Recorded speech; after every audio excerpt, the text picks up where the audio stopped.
Me gustaría deciros algo, a ver si esto suena a algo. Me gustaría deciros que vivimos tiempos convulsos, tiempos como nunca antes se han vivido. Estos momentos que nos toca vivir, pues cuando miramos lo que pasa en el mundo, lo que pasa en nuestra sociedad, lo que pasa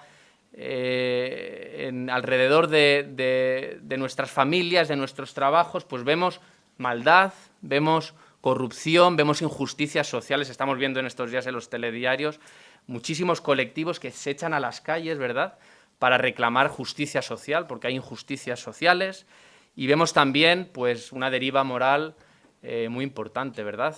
Todo se vale, todo se aplaude, todo es posible, y ya parece que muchos de los valores en los que hemos crecido pues se hayan olvidado, ¿no?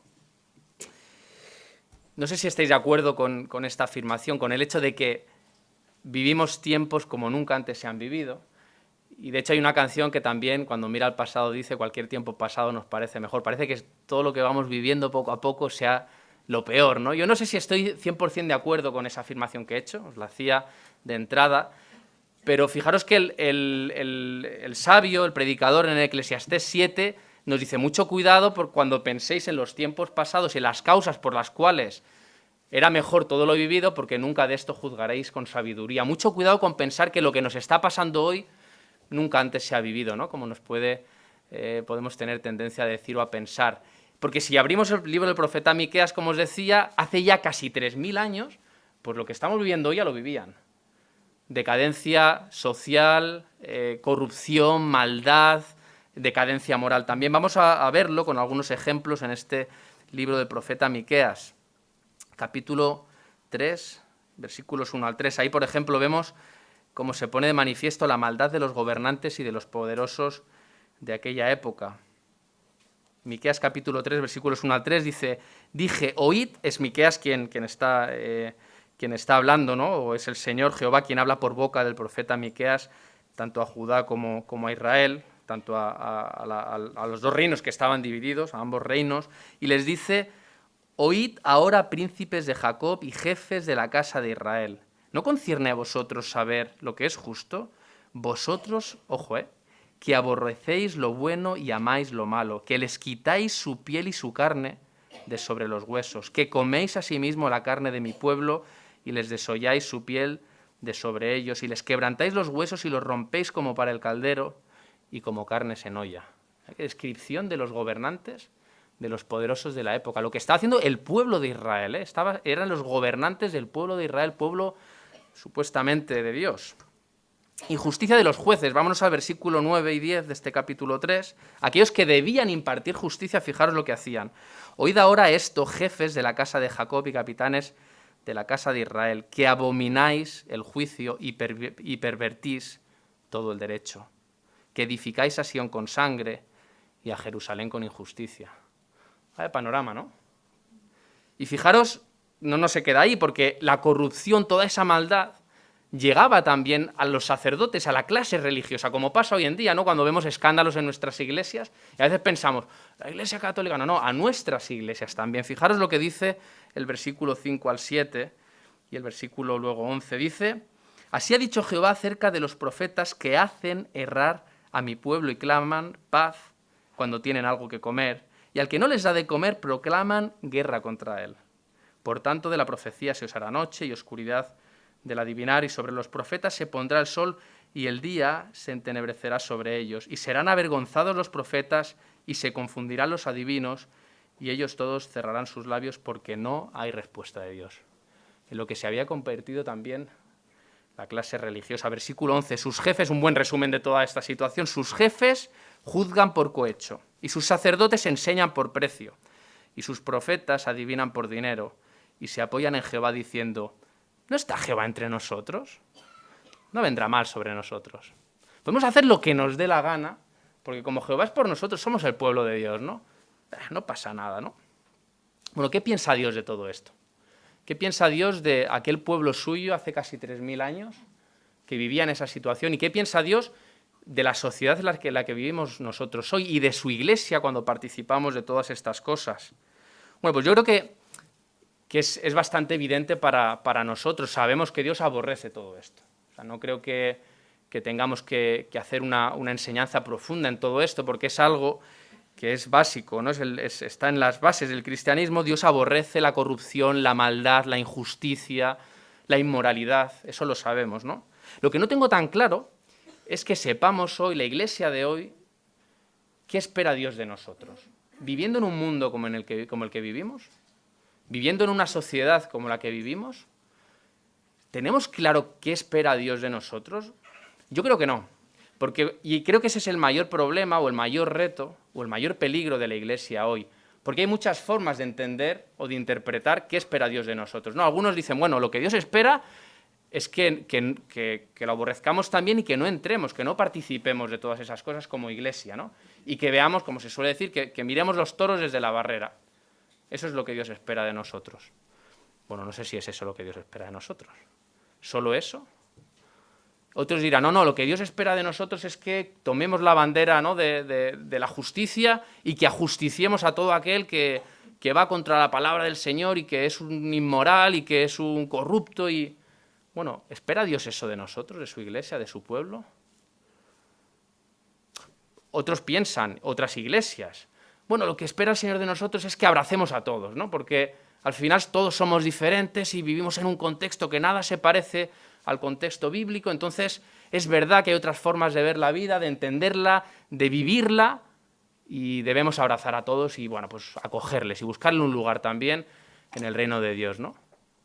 Bueno, ¿es eso lo que Dios espera de su pueblo, de su Iglesia, de ti, de mí?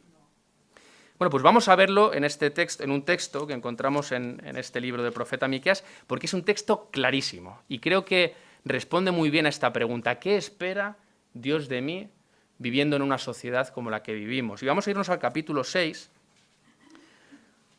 porque me da la sensación de que el pueblo de Israel estaba igual de perdidos que a veces nos sentimos nosotros, ¿no? Si leemos desde el versículo 1, fijaros que es una expresión al principio de Dios. Parece que Dios exprese sus sentimientos, Jehová, hacia su pueblo, por todo lo que estaba sucediendo. Fijaros los primeros versículos, qué duros son, ¿eh? Oíd, estoy en el capítulo 6 de Miqueas, oíd ahora lo que dice Jehová. Levántate, contiende contra los montes y oiga los collados tu voz. Oíd montes y fuertes cimientos de la tierra, el pleito de Jehová. Porque Jehová tiene pleito con su pueblo y altercará con Israel. Jehová tiene pleito, Jehová está en contra de su pueblo por todo lo que estaba sucediendo. Dice Jehová, fijaros qué expresión: pueblo mío, ¿qué te he hecho? ¿O en qué te he molestado? Responde contra mí. Porque yo te hice subir de la tierra de Egipto y de la casa de servidumbre te redimí. Y envié delante de ti a Moisés, a Aarón y a María.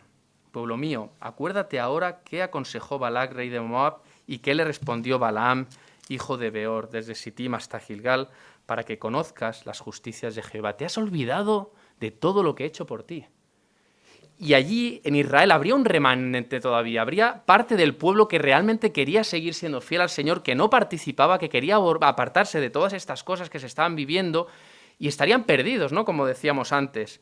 Y fíjate que Jehová identifica esa necesidad de claridad, de clarividencia, de dirección, de tener un norte para el pueblo, y dice en el versículo 6, ante esta situación, ¿con qué me presentaré ante Jehová? Y adoraré al Dios Altísimo. ¿Qué espera Dios de mí? ¿Me presentaré ante Él con holocaustos, con becerros de un año? ¿Se agradará Jehová de millones de carneros o de 10.000 arroyos de aceite? ¿Daré mi primogénito por mi rebelión, el fruto de mis entrañas por el pecado de mi alma? ¿Es eso lo que espera Jehová de nosotros? Ofrendas, sacrificios, en aquel entonces entregar al primogénito para expiar los pecados del pueblo. Dice el versículo 8, oh hombre, Él, Jehová, te ha declarado lo que es bueno, ¿y qué pide Jehová de ti? Dice, solamente, y aquí entra en juego el humor del Señor, para mí, a mi modo de ver, porque ya veréis solamente 3 cosas: hacer justicia, y amar misericordia, y humillarte ante tu Dios. 3 cosas.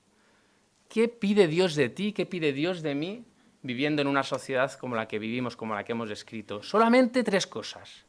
Si tienes dudas, piénsalas. Hacer justicia, amar misericordia y humillarte ante Jehová, ante tu Dios.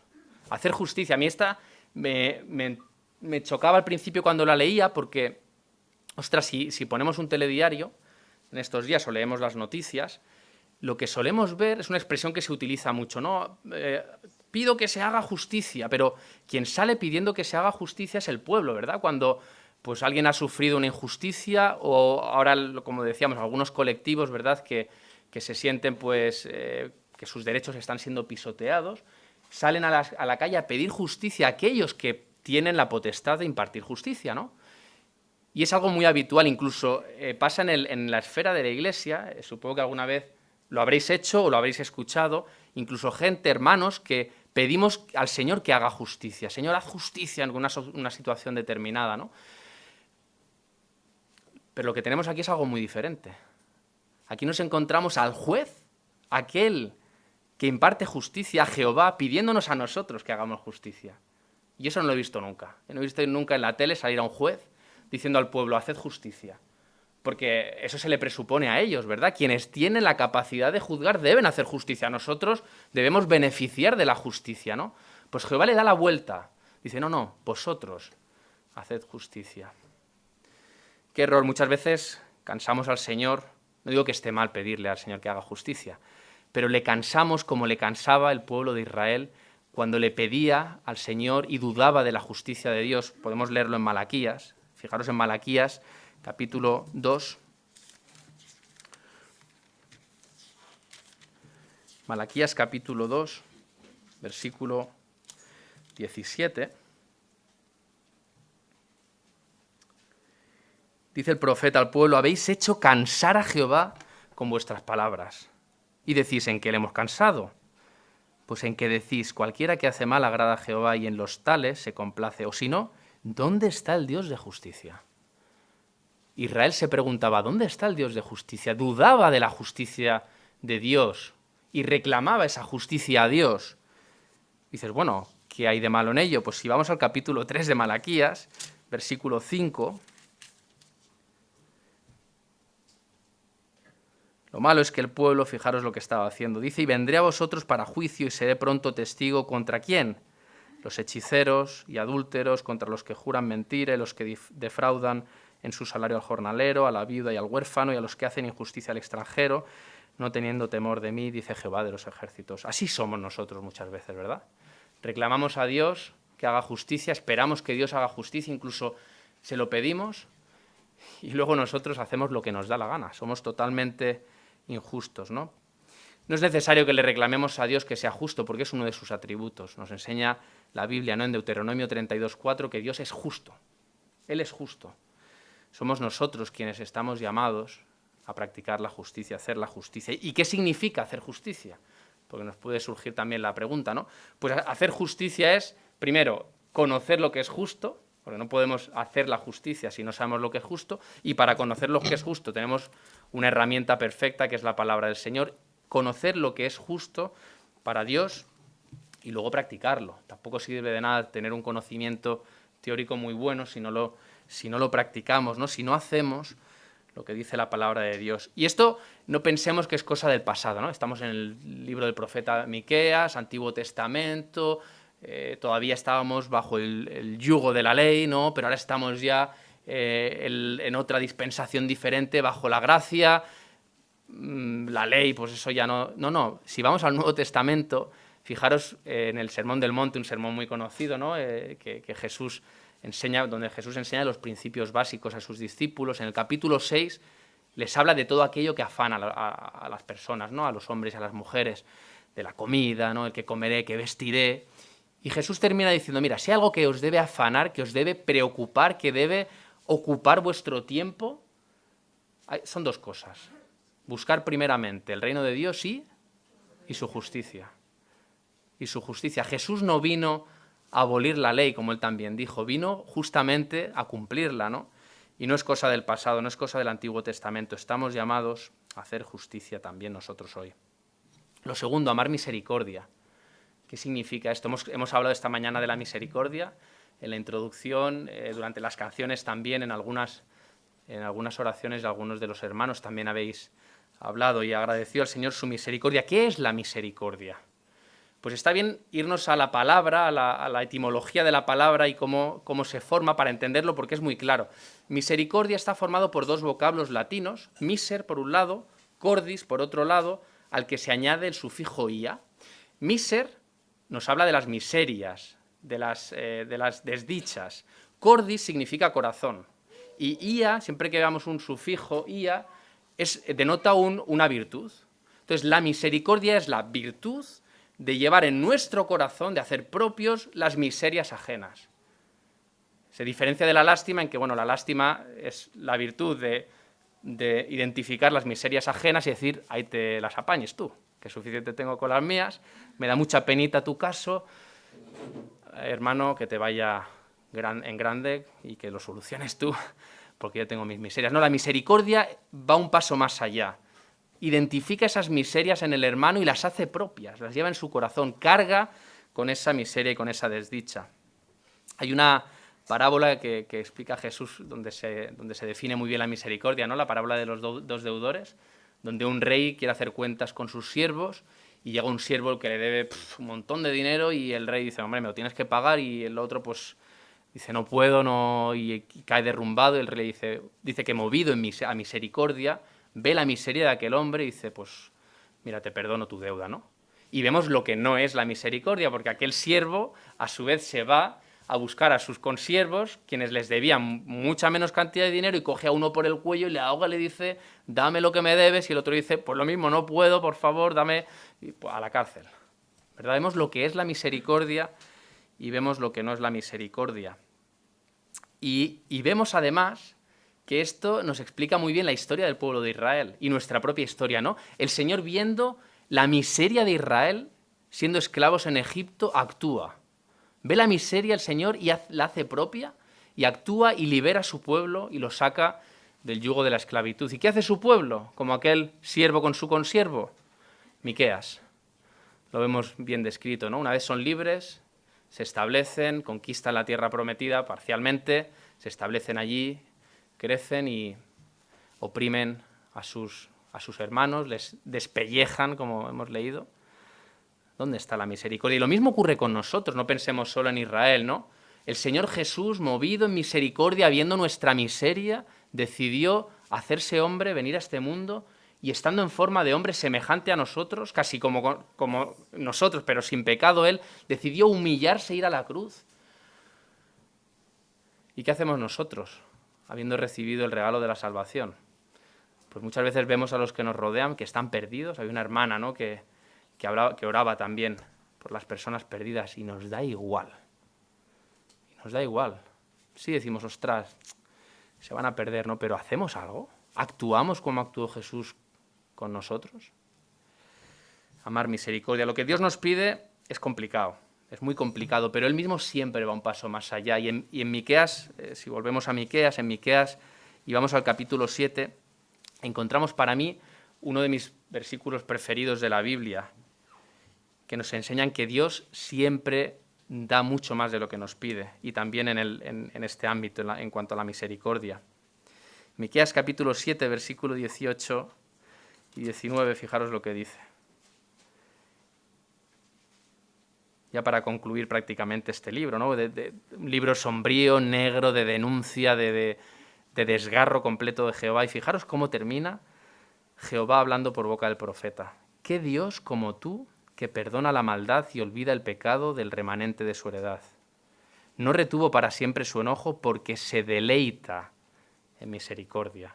Él volverá a tener misericordia de nosotros, sepultará nuestras iniquidades y echará en lo profundo del mar todos nuestros pecados. Dios nos pide que amemos misericordia, pero Dios se deleita, disfruta, llevando en su corazón las miserias del ser humano, nuestras miserias. Qué increíble, ¿verdad?, nuestro Dios. Él disfruta, no es que sea sádico, podríamos pensar en ese sentido, no, Él ve nuestras miserias y disfruta ayudándonos a llevar y poniendo remedio a las miserias del ser humano, se deleita en ello. Lo tercero que nos pide Jehová, hacer justicia, amar misericordia, es humillarnos. Dice, humillarte ante tu Dios, humillarnos ante Dios. Esto de la humillación es un tema un poco controvertido, ¿no? Si yo ponía en Google, digo, a ver, humillación, a ver qué sale, ¿no? Y cuando pones humillación en Google, pues todo lo que sale es malo, ¿no? Como alguien ha humillado a otra persona, o como, yo qué sé, un colectivo de nuevo ha sido humillado porque alguien ha hecho un político unas declaraciones, ¿no? O como un futbolista le ha hecho un regate a otro y le ha humillado, ¿no? en un partido. Tiene una connotación negativa, parece ser, ¿no? Claro, viendo esto digo, entonces, ¿cómo puede ser que el Señor nos pida que nos humillemos ante Él si es algo negativo? Igual hay algo que no estamos entendiendo bien, ¿no? Además, lo que vemos es que normalmente la humillación alguien te la impone, ¿no? Alguien te humilla, y aquí el Señor nos pide que nosotros, encima, nos humillemos voluntariamente. O sea, no nos lo impone, dice, espero de ti que te humilles ante mí. Bueno, dice el diccionario de la Real Academia que humillarse es inclinar o doblar una parte del cuerpo, como la cabeza o la rodilla, especialmente en señal de sumisión y acatamiento. Humillarse entonces ante Dios es someterse a Él en señal de acatación o de sometimiento, de sumisión, perdón, y acatamiento. Ahora, sabemos lo que significa la humillación, pero ¿cómo llegar a humillarnos ante Dios? Si es algo aparentemente negativo, vamos a verlo ahora si lo es o no, pero ¿cómo podemos llegar a hacerlo voluntariamente? El proceso de la humillación, de eso no nos habla la RAE, pero sí que nos habla la Biblia. Y a mí me gusta entender el proceso de la humillación ante Dios en un proceso que tiene dos etapas diferentes. Una primera etapa centrada en mí, en la que tengo que entender quién soy yo, en la que tengo que entender y aceptar las palabras de Romanos, cuando dice en Romanos 3, no hay justo ni aun uno, no hay quien entienda, no hay quien haga lo bueno, no hay quien busque a Dios. No eres bueno, te puedes creer que no eres muy malo, pero no eres bueno, no eres justo. Ante la ley, frente a Dios, eres pecador y la paga del pecado es la muerte. Ahora, a veces también se confunde la humildad justamente con esa primera etapa del proceso, entender que no somos lo que nos creemos, que somos poca cosa, que no seamos soberbios, engreídos, y nos quedamos ahí, ¿no? Porque conocemos a personas que dicen, yo es que no soy, yo es que no valgo, yo es que soy muy poca cosa, yo es que soy un desastre, yo es que... Decimos, qué humilde, no, qué egocéntrico, yo. Eso es una persona egocéntrica, no es una persona humilde, porque la humildad tiene una segunda etapa, como os decía, y es, una vez entendido quiénes somos nosotros, debemos dejar de centrarnos en nosotros para centrarnos en Dios y entender quién es Él y conocerle a Él. Y entender y conocer y reconocer su soberanía, su autoridad, su supremacía sobre nosotros, que su voluntad es buena, es agradable y es perfecta para nuestra vida. Y decidir entonces voluntariamente, porque sé quién soy yo y porque sé quién es Él, someterme al Señor, de forma voluntaria, no impuesta. Y eso es lo mejor que nos puede pasar en nuestra vida, someternos a la perfecta voluntad de Dios y tenerle a Él como centro en nuestra vida. La humillación no es nada malo, hermanos. No nos confundamos. Humillarnos ante Dios es lo mejor, la mejor decisión que podemos tomar. Y nos beneficia principalmente, pensaba, ¿no? ¿Cuáles son los beneficios que nos trae nuestra vida? Pues pienso en dos claros beneficios. El primero es el gozo. Muchas veces hablamos, ¿no? Y yo confieso que el gozo en la vida cristiana es uno de mis talones de Aquiles. El gozo, ¿no? No, porque el cristiano puede sentir gozo que es diferente a la felicidad. ¿Por qué? Precisamente por la humildad. Porque si me miro a mí, tengo siempre algún motivo para no estar gozoso. Hay algo en mi vida, o en la vida de mi familia, o de mi vecino, o de mi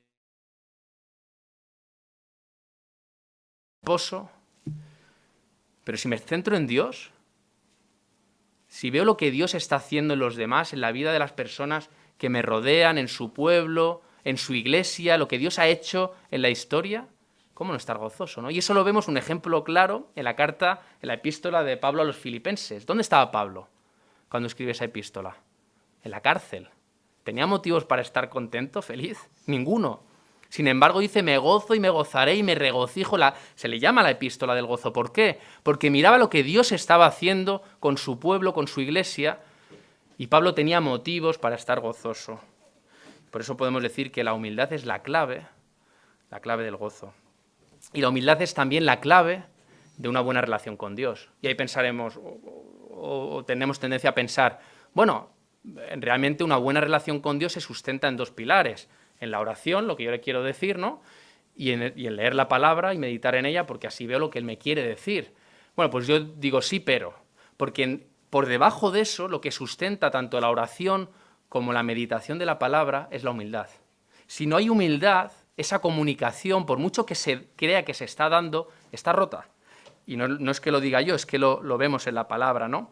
Segunda de Crónicas, por ejemplo, capítulo 7, versículo 14, cuando Dios hace un pacto con Salomón, dice: si se humillare mi pueblo, sobre el cual mi nombre es invocado, lloraren y buscaren mi rostro y se convirtieren de sus malos caminos, entonces yo oiré desde los cielos.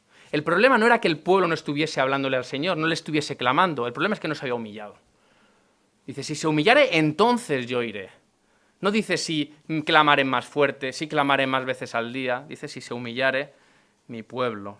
Otro ejemplo lo tenemos en Daniel, capítulo 10, versículo 12, donde dice, aquella visión que tiene Daniel, ¿no? Una de sus visiones, dice: entonces me dijo, Daniel, no temas, porque desde el primer día que dispusiste tu corazón a entender y a humillarte en la presencia de tu Dios, fueron oídas tus palabras.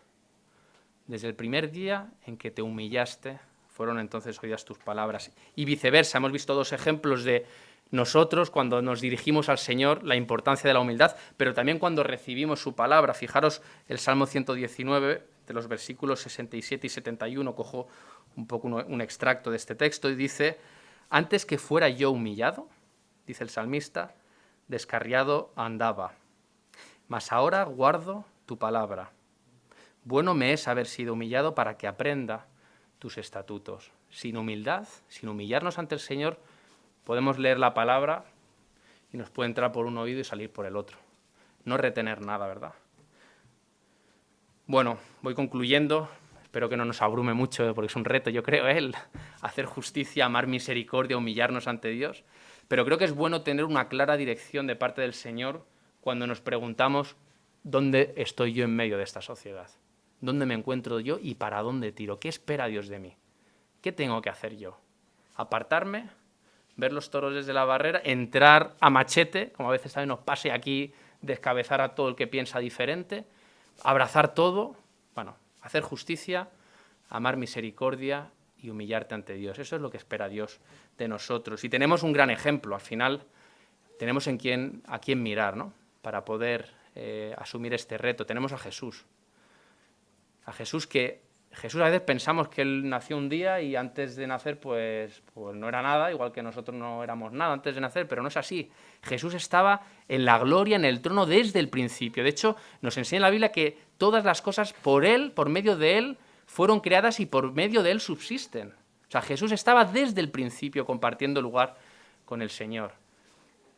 Y no se aferró a su condición, ¿verdad? Él decidió dar el paso de venir a este mundo, de hacerse hombre, y siendo en la condición de hombre, de humillarse también para ir a la muerte de cruz, como decíamos antes.